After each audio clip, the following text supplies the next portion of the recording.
The shake weight. Shake weight. The shake weight. The shake weight. The shake weight is a dumbbell that you don't lift. You shake it. A normal dumbbell, you curl it, you put it down, your arm gets tired. The shake weight asked you to hold it out in front of you and jerk it as fast as you could for 6 minutes a day. Here's how it worked. Inside each end is a spring-loaded weight that oscillates when you move the thing rapidly back and forth, which the company called dynamic inertia, and which everyone watching the commercial called something else. It's practically pornographic. The women's version weighed 2.5 pounds, which on release cost $20, and later released for men, that weighed 5 pounds, but they stated that it's equal to a 65-pound dumbbell, and it cost $30. The inventor, by his own account, released it after reading about Michelle Obama's arms and a wave of women who wanted, in his words, the right to bear arms, and the commercial was all around it. Our arms are the problem area that we never seem to be able to find the solution for, until now. He also admitted the thing sat in a drawer for a year, because nobody on his team was sure you could actually sell a dumbbell on television. Turns out you could. It sold over 2 million units in under a year, basically somewhere around $40 million. Then the internet noticed what the commercial actually looked like. SNL did it. If you're like me, you can't get enough of this shake weight commercial. At first, I couldn't believe it was real. The Daily Show did it. Is that where the cool down spray comes out? No, that's actually only on South Park, but glad you just brought that up. She isn't lying. Hey ladies, are you looking for a better workout? Aw, stupid commercials. It feels really good in my hand. Master, your workout is finished. It was basically everywhere. When researchers finally tested the thing, they found it burned fewer calories than walking, and one study flatly concluded it had no advantage over a normal dumbbell for any muscle group. The FTC went after almost every product on this list, but they never touched the shake weight. The leading theory is that they didn't need to. The product became such a punchline that the joke did the regulating for them. It's the only fitness scam in history that survived by being too funny to take seriously. I've got a small white one. Does that make a difference? I don't actually think it's the size of it. It's actually the technique and how you bring it. There are a lot of men at home were wondering that as well. Not Chris, because he told me he had the big black one. So yeah. The Hawaii chair. The Hawaii chair is an office chair with a 2800 RPM motor bolted under the seat, and the motor's only job is to swing the seat in a circular hula motion while you sit in it. The pitch was that you could exercise at your desk without interrupting your work. The tagline was, "You can sit, you can get fit." In practice, you cannot do anything while sitting in it. Ellen bought one for her show and tried to pour a glass of water and answer a phone while the chair flung her in circles. And that segment is basically the only reason anyone remembers the product exists. It ran around $200, up to $350 at its peak. A professor of exercise science pointed out that spinning yourself in a regular office chair would burn calories too, and it costs nothing, and standing would burn even more. The motion the chair produces is the same one that got Elvis banned from the waist down on television. But sure, they went with Hawaii for the hula. This chair quietly disappeared around 2010. The Ab Circle Pro.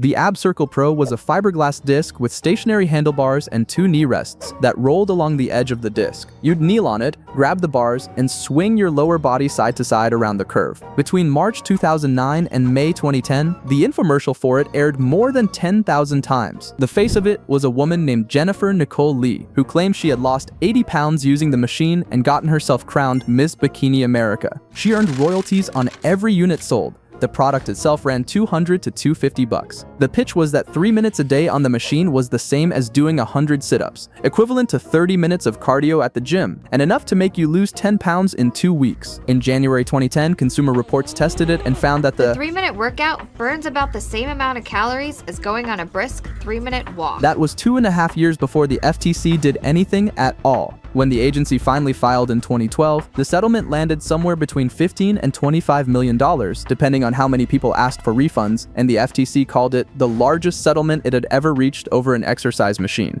About 200,000 refund checks went out, but the strangest detail is who actually paid. Jennifer Nicole Lee, the face of the whole thing, paid nothing. A court order banned her from ever claiming the machine helped her lose the weight, and that was the only consequence she faced. The money came from somewhere else entirely, because the rights to sell the Ab Circle Pro in the US had been passed off to a company owned by Reader's Digest. The 100-year-old magazine company had collected the biggest cut of the profits, and when the fine came due, they paid most of it. In the legal paperwork, Reader's Digest wasn't even accused of doing anything wrong. It was listed as a relief defendant, which is the legal term for someone who got handed a pile of money they now have to give back. You have nothing to lose but inches. The next item on this list almost made you lose inches, but not from your waist.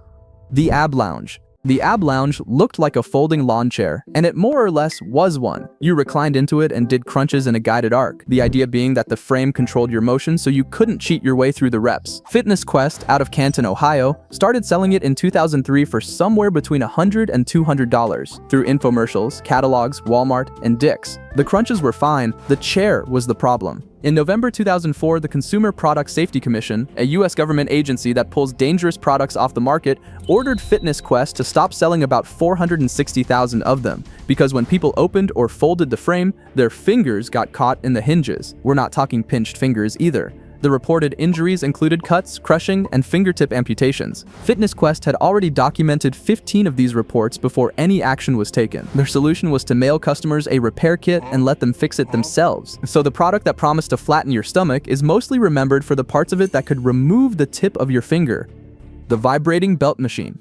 Before any of this, there was the vibrating belt machine, and it is exactly what it sounds like. You stand at the machine, loop a wide canvas belt around your waist or your backside, flip it on, and the motor jiggles your fat for you while you stand there doing absolutely nothing. That was the entire pitch. The machine shakes, the fat supposedly breaks up, you lose weight without moving a muscle. The technology traces back to a Swedish physician named Gustav Zander in the late 1800s, except Zander built his machines as legitimate medical massage equipment for rehab. He never claimed they melted fat. That part got bolted on later by people who wanted to sell them.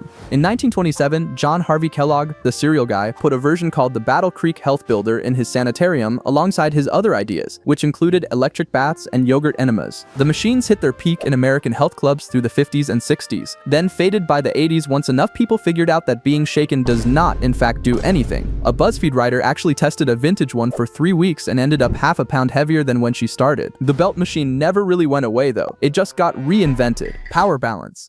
The Power Balance bracelet was a $30 piece of silicone with a small holographic sticker pressed into it. The claim was that the hologram resonated with your body's natural energy field to improve your strength, your balance, and your flexibility. It cost about $1.17 to make in China. To understand where this came from, you have to meet the family that made it. Two brothers, Troy and Josh Rodermel, grew up around their father's work, which sold expensive gems and minerals used in Chinese medicine, the kind marketed as emitting frequencies that boost your life force. Troy genuinely believed in this stuff. He once told a reporter that your body resonates with the frequencies inside a piece of fruit, and that you don't even have to eat the fruit for it to work. The company was, more or less, a serious attempt to turn crystal healing into something you could wear on your wrist. The sales pitch was a magic trick. It's called applied kinesiology, and it's old. Someone pushes down on your outstretched arm, and you wobble. Then they slip the bracelet on you, push down again, and suddenly, you're steady as a rock. Looks like proof. Every time anyone ran the test properly blindfolded, using fake bracelets with the holograms removed, the effect was the same. A university study with 42 college athletes found the only consistent result was that people did better on their second try, regardless of which bracelet they had on. None of that mattered, because the bracelet ended up on the wrists of Ronaldo, Shaquille O'Neal, Kobe Bryant, David Beckham, Drew Brees, and dozens of other celebrities. Josh had started by handing them out to his Yale football teammates and former high school teammate Mark Sanchez, who later became an NFL quarterback. By the end of 2009, they'd sold 2.5 million of them. Revenue went from $8,000 in 2007 to $35 million by 2010, with basically no paid advertising. It spread purely through famous people being seen wearing it. Then, Australia happened. In December 2010, the Australian consumer regulator forced the company to publish a confession, in its own words, admitting there was no credible scientific evidence for any of its claims and that it had misled its customers. In January 2011, after that public confession, the Sacramento Kings sold Power Balance the naming rights to their arena. They renamed it Power Balance Pavilion in March. The company that had just admitted on the record that its product did nothing got a professional sports arena named after it. That arena carried the name for less than 9 months before Power Balance filed for bankruptcy in November 2011. Kobe Bryant's company was listed as one of its creditors. So was the arena. The building that carried the name was eventually torn down and replaced entirely. One of the brothers, asked about the mountain of studies showing the bracelet did nothing, didn't blink. He said the product had lived and thrived in the ultimate testing environment, the real world, which is a fascinating way to describe selling a $1.17 piece of silicone for $30. Skechers Shape-Ups. Skechers Shape-Ups had a thick, curved rocker bottom sole that made you wobble slightly with every step. The theory was that this little bit of instability forced your legs and core to work harder just to keep you upright, so an ordinary walk turned into a workout. They launched in 2009 around $100, and by 2010 the toning shoe category was a billion-dollar industry, with Skechers sitting on top of it. Kim Kardashian did a Super Bowl ad in 2011 where she breaks up with her personal trainer because the shoes had made him obsolete. Just take a look at it. Things just aren't working out. It's not someone else, it's something else. Bye-bye, trainer. Hello, Shape-Ups. The pitch was that you could get in shape without setting foot in a gym. But with Shape-Ups, you'll turn your workout into a part of your everyday life without ever going to the gym. The science is where this gets good. Skechers backed its claims with what it called clinical studies. 2 of them were run by a chiropractor named Stephen Gautreaux. What the ads never mentioned was that Stephen was married to one of Skechers' own senior marketing executives. His first study had 8 people in it and no control group. His second had 80 people, and the FTC later described the data as altered and incomplete, noting that some participants who had actually gained weight were recorded as having lost it. And that headline number, the claim that the shoes boosted muscle activation by 85%, came from a test run on exactly one person for exactly 1 day. In 2012, the FTC settled with Skechers for $40 million. Skechers wasn't even the first to get caught. Reebok had settled a nearly identical case for its own toning shoes 8 months earlier for $25 million. And the shoes didn't just fail to work. The rocker sole changed how people walked, and that triggered a wave of injuries serious enough to consolidate hundreds of lawsuits in federal court. Stress fractures, torn Achilles tendons, broken bones. Consumer Reports noted at one point that these toning shoes had generated more injury complaints than any other product in its database. So the shoe that was supposed to tone your legs was, for a meaningful number of people, the shoe that broke them.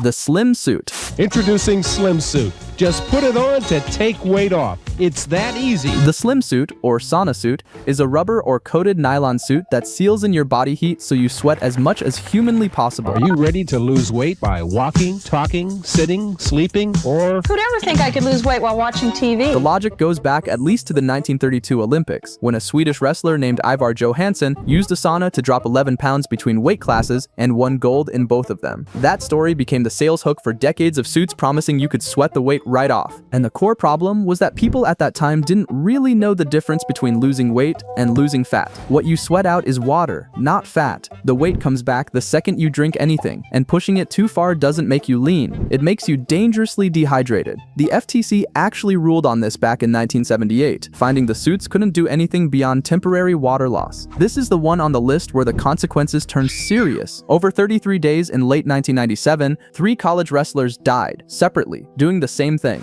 Billy Saylor at Campbell University, Joseph LaRosa at Wisconsin Lacrosse, and Jeff Reese at Michigan, all 19 to 22 years old. The CDC found that all 3 had followed the same regimen, restricting food and water and wearing vapor-sealed suits to force out as much sweat as possible.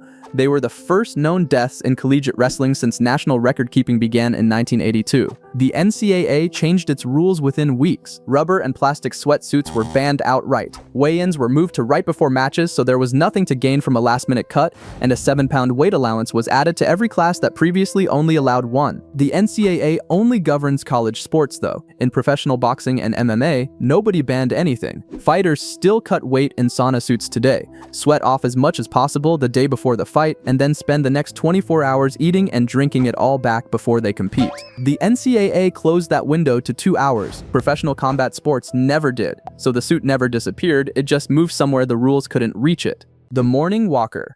Not every product on this list got hauled into court. A few just figured out how to never get caught, and the Morning Walker is the cleanest example of that. It's a small motorized device you lie down in front of, with your ankles resting in 2 cradles, and it swings your legs side to side in a wave motion while you do nothing at all. The claim is that the motion travels up your spine like a goldfish swimming, improving circulation and easing joint pain. They also claim that 15 minutes on it equals 10,000 steps of brisk walking, supported by research and extensive studies that somehow have no names, no authors, and no links. That's a full day's worth of walking, done lying flat on your back, doing absolutely nothing.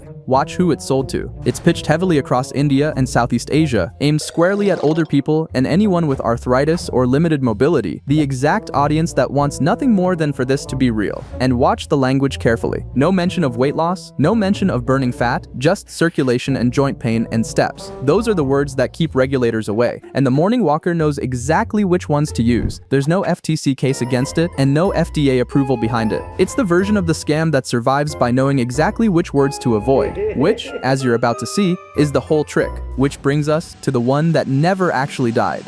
Electric ab belts.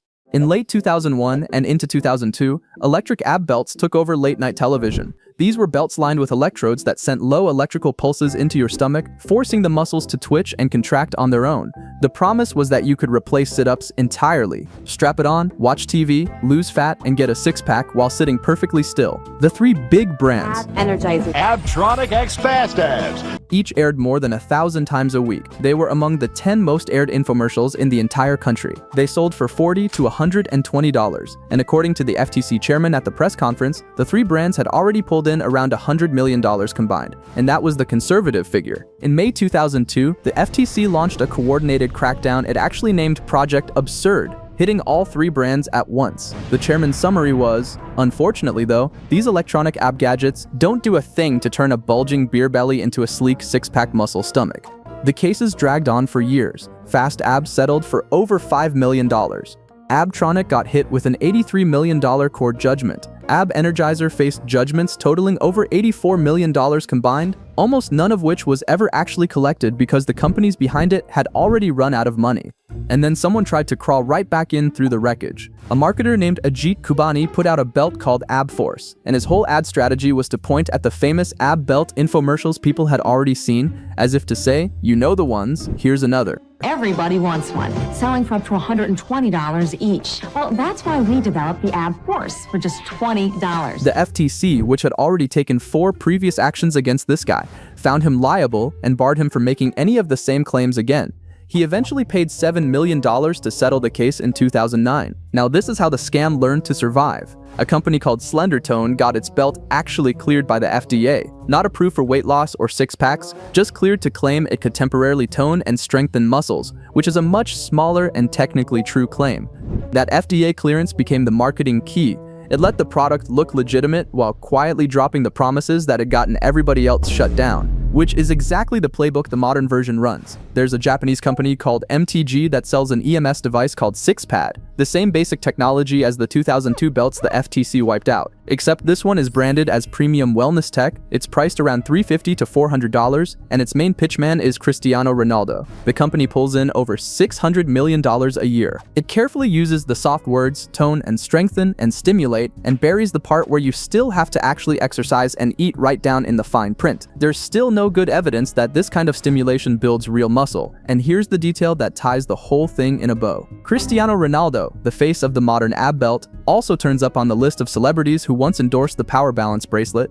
The same athlete vouched for the hologram scam of the 2000s and the modern ab belt. If you've been waiting for the part where someone goes to prison for all of this, there isn't one. Every case on this list was civil, fines, refunds, settlements. The one infomercial figure who did real time was Kevin Trudeau, 10 years in federal prison and not for the fraud. He got it for running infomercials he had been legally banned from running 32,000 times in open defiance of a court order. The fraud itself was never the crime, which tells you exactly how the math works. When the fine is smaller than the money you made, the fine isn't a punishment, it's a license fee. From a vibrating belt in a 1950s health club to a $400 gadget endorsed by the most famous athlete alive, the product barely changed. Somebody just keeps sanding off whatever claim got them sued, slapping on a fresh name, and selling the exact same promise to a generation that hasn't heard it yet. The wish it's selling has never once gone out of style.